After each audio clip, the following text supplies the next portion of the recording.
So thank you very much for having me. I'm Emily. I'm visiting Melbourne from Birmingham, which is home of the Aston Villa football team.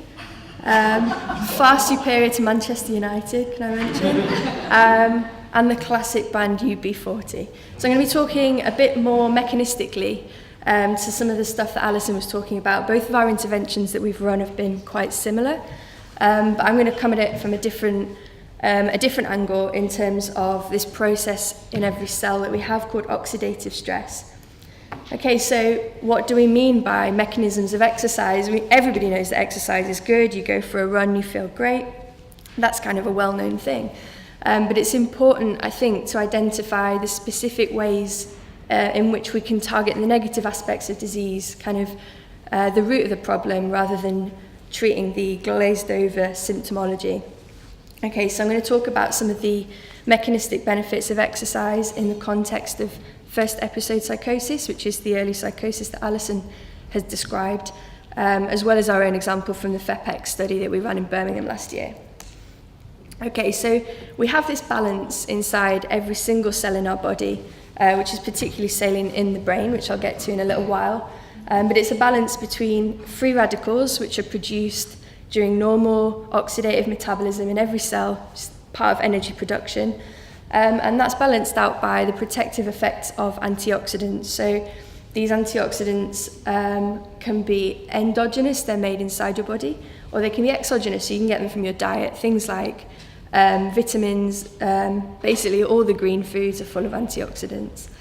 And when this balance is out of whack, we get an accumulation of free radicals which are really damaging, and not enough antioxidants, or an overwhelming of the antioxidant system. And this can lead to what we kind of collectively term oxidative damage, and eventual cell death. So going into a little bit more detail with that, we have the production of these free radicals from the metabolism of oxygen, energy generation, and neurotransmission. And what a free radical is, it's essentially water missing 1, 2, or 3 electrons. So they're really reactive, and they can cause damage to all these components within the cells. So within a healthy cell, you have the antioxidant, which is this little blue blob. And an antioxidant, what it does is it donates this missing electron or electrons, converts the free radical back to water, and allows it to be eliminated from the cell, hence no damage is caused. And actually these free radicals can be really useful in the cell. So they have a role of signaling, and what you see is this kind of bell curve. And going up one side of the bell curve, this is where free radicals are really useful. They're used for signaling, adaptation is a result of exercise too. And you get to this threshold point, and then going back down the other side, that's kind of characterized by a disease state, particularly in first episode psychosis, and you have an overwhelming of the antioxidant system here. So what we know about first episode psychosis and this kind of imbalance is that you have reduced antioxidants. I'm going to describe some antioxidants in a little while, and an accumulation of the free radicals, and this is termed oxidative stress, which can subsequently lead to damage to DNA, damage to lipids, and damage to proteins. So it's kind of non-specific there, but damage to DNA, of course, DNA codes for all the proteins in the body. If that's damaged, then these genes aren't going to be transcribed properly. Lipids, the brain is full of lipids, it's really lipid rich. So if you can imagine there's this oxidative insult to the lipids in your brain, that can lead to great big problems. And also chronic inflammation is something that's been really well characterized in first episode psychosis too, and that's another source of this free radical accumulation. Okay, so glutathione is my favorite antioxidant. It's the dominant antioxidant in the brain, and it's really important in the brain because of this high lipid content, but also really high oxygen demand. I think your brain uses 30% of the oxygen that you breathe in, so all that brain power. And glutathione works in this oxidation reduction cycle, which means that it is recycled and can be used as this defense mechanism against free radical damage. Okay, so we kind of know the background, and we also know in all this literature that we have on exercise in healthy individuals, that there's great potential for increasing glutathione, decreasing damage markers of DNA, lipids and proteins, also decreasing inflammation, and there's also a whole host of metabolic benefits of exercise, as you all know, things like reducing weight, improving your BMI score, which is particularly salient in this group due to the effects of antipsychotic medication that Alison described a little bit earlier. So a couple of examples from studies in kind of a healthy sedentary population. This study, they had a control group who did no exercise. They had a group that did aerobic exercise training, a group that did circuit weight training, and another group that did a combination of the two. And they found that there was a great significant increase in glutathione in all three of the exercise groups.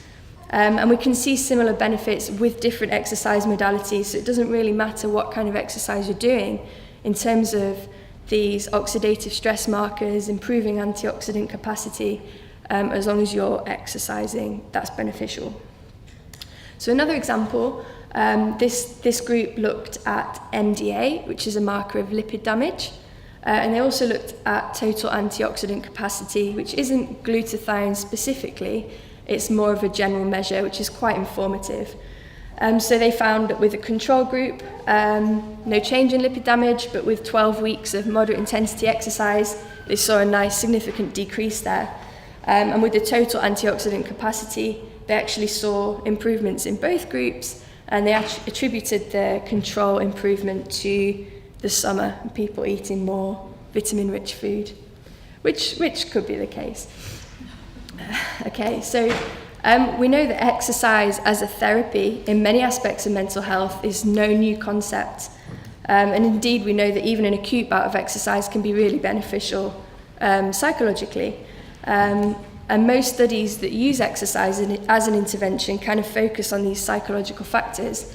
But with our knowledge on perturbed mechanisms of oxidative stress and the potential to improve antioxidant concentration in the brain and also in the periphery, we wanted to focus on these oxidative stress markers alongside the psychological markers to kind of complete this really nice story.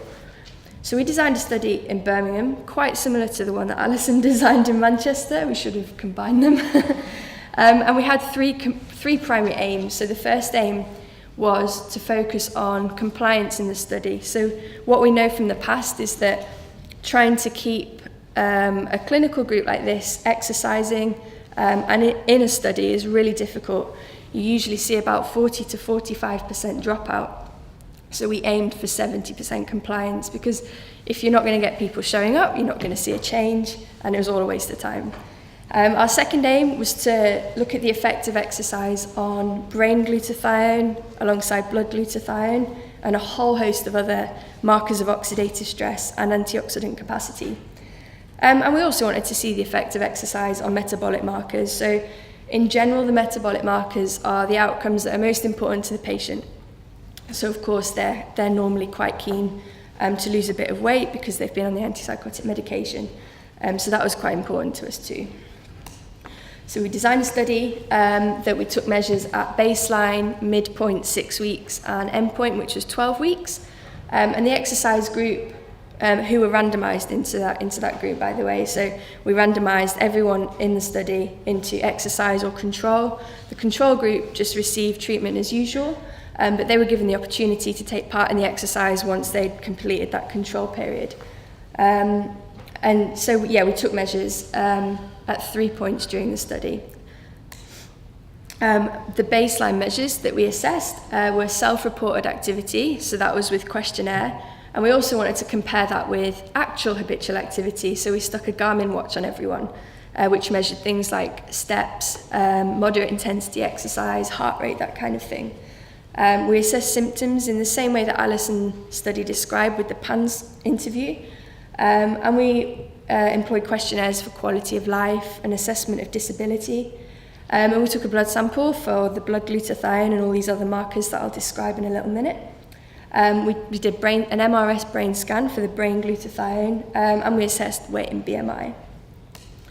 Okay, so the most important thing for us was to design a study that would improve attendance and compliance. So we stuck a GoPro on everyone just to kind of give you an example of the kind of things that we did. The guys came in 2 to 3 times every week, and they had a complete choice of whatever activity they wanted to do, as long as we could provide it. So the University of Birmingham is actually really well equipped for all kind of activities. There was a point in February and March where it didn't stop raining, and I think I swam about 100 times. But the uni has a great pool, so it's all good. All activity was accompanied by me. It was 1-to-1, other than the football. So yeah, we kind of promoted enjoyment, essentially, and choice. So people had the opportunity to choose whichever activity they wanted to do at each time. And that little clip of the canal there, if any fans of Peaky Blinders out there, they actually filmed a few scenes along that stretch. Just plug in Birmingham. Okay, so some of the methods that we used in the lab to assess these blood markers. We did a really cool one that looked at DNA damage in the cell. So on the right, you can see there is a microscope that required a dark room, which someone decided to plonk the microscope next to a window in a well-lit lab. So we hastily made a dark room out of bin bags and hazard tape, and I think that's my greatest achievement so far.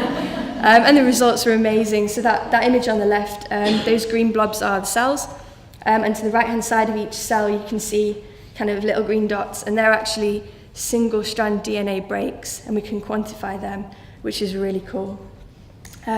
We used what we call ELISA assays to assess markers of lipid damage, also protein damage.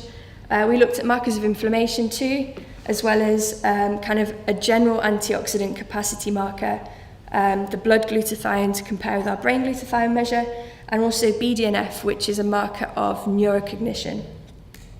And we also found this world's smallest beaker, which we thought was great. You might not find that exciting, but I'm a biochemist, so it was amazing. Okay, so a little bit of detail about the brain measure. So it's the same as MRI. It's MRS, magnetic resonance spectroscopy. And rather than generating an image of the brain, what we actually get is a graph. And each little peak is a different metabolite. There's our glutathione peak. And what we do is we call it a voxel, an area of the brain to focus on. And we chose the anterior cingulate cortex, mainly because it's got associations with schizophrenia, but also this region is really well activated as a result of exercise. So we thought that's probably the best place to see the greatest change in glutathione.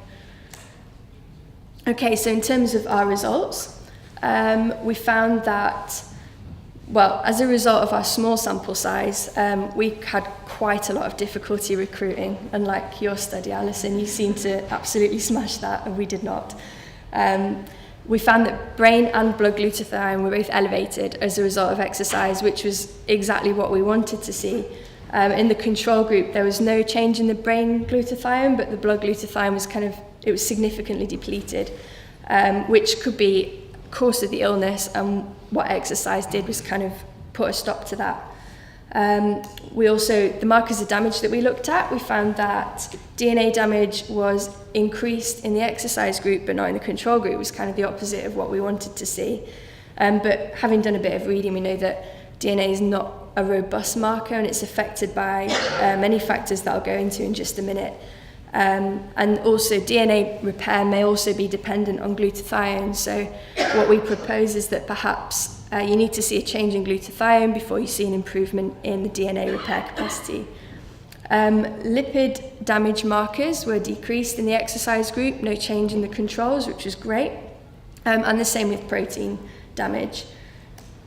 Okay, so we also looked at a comparison of self-reported exercise versus what we actually measured using the Garmin watches.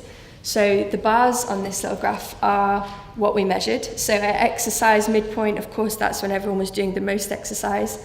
And the little yellow dots are self-report. So at exercise midpoint, when people were exercising, they were reporting just that, which is perfect.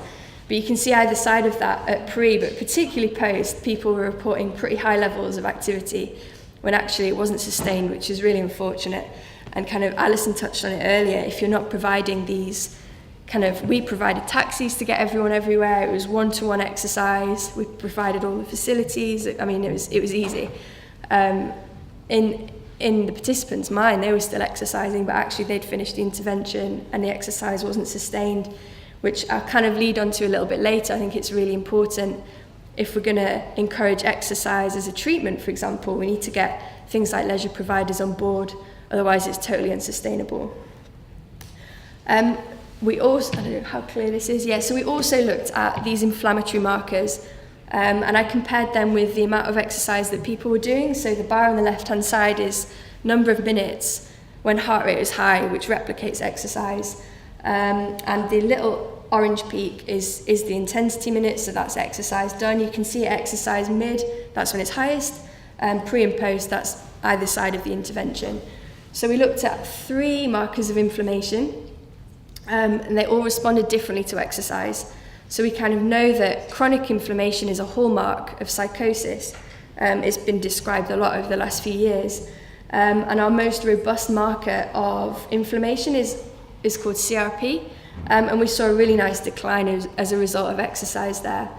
We also looked at another marker, TNF, and there was a slight decrease when people were exercising, but that effect was lost immediately as soon as they stopped exercising. And then we also looked at IL-6, which kind of did the opposite of what we wanted it to, really. There was a great increase during exercise, and then a decrease post-exercise. And what we kind of almost hypothesize is that apart from a marker of inflammation, IL-6 also works as what we call a myokine. So it's a really important signaling molecule, kind of like the free radicals on the first side of that bell curve. And it's signaling adaptation. So as you're exercising, IL-6 is increased, signaling your body to adapt to the exercise training. And then we also looked at attendance. So this was one of our outcomes. And the goal was 2 out of 3 sessions a week for all our participants, and we reached 83% with that, which we're really, really pleased with. And for those that attended 3 times a week, that was 41%. So that kind of matches what you see with most exercise trials in this group. But it's the 2 out of 3 that we're really happy with. So we kind of know that an intervention of this kind is feasible. Okay, so I just wanted to quickly mention some of the factors that affected our results and would affect any results when it comes to exercise adaptation. So with BMI, we know that high BMI also is a cause of chronic inflammation. So what we found is that at baseline, if we split our group of participants into obese and non-obese, the obese guys had really significantly elevated inflammatory markers. So it's something to consider when assessing results. Okay. Also the antipsychotic medication, you can kind of split that into two sides. You have these first generation antipsychotics, which it's quite well known that they kind of contribute to the oxidative stress inside the cell, but they're suitable for some patients rather than these second generation ones, which are protective. So it's something to consider when assessing results. Duration of illness is also important. We haven't assessed that in our results, but time since the first episode of psychosis can be quite variable because the early intervention service is within 3 years. And also cannabis consumption. So what we found actually was that those who smoked cannabis regularly, exercise had no effect on brain or blood glutathione. So although it wasn't kind of within the remit of this study, one thing, of course, would be to kind of discourage cannabis use, which is easier said than done, I think, particularly in Birmingham. It seems to be quite a problem. So I guess just in conclusion, what we found with this exercise study was that an intervention of this kind is feasible in a first episode psychosis group, and attendance was good. It's better than what we had hoped for. We also found that symptoms changed. I didn't actually mention that with the results. So the PANSS score that we assessed was improved on all three measures in the exercise group with no change in the control group. So I guess that's the ultimate outcome, a change in symptoms. And we also saw changes in the biomarkers that we were interested in. Some of them were not what we expected, some of them were exactly what we expected, which is great because it means that actually exercise is causing a change. And we were only in it for 12 weeks, and we only had 22 participants. So I think with a slightly bigger study and a bit more time, and maybe in Melbourne's weather, we might have seen greater changes and something a little bit more robust there. And like I said before, I think it's important for the future, in order to kind of encourage exercise as a treatment. We know it works, to collaborate with kind of local leisure providers, get them on board, because I think one of the greatest barriers to taking part in exercise, aside from things like weather and motivation, is actually access to these facilities. And also education for participants and specific goal setting. So of the 2 dropouts we had in the exercise group, one of them was at 10 weeks out of 12, which was so frustrating. And the reason he dropped out is because he had learnt to swim, and that was it, that was job done. And he wasn't bothered about sticking around for the last 2 weeks. So if anyone has any questions, that's me.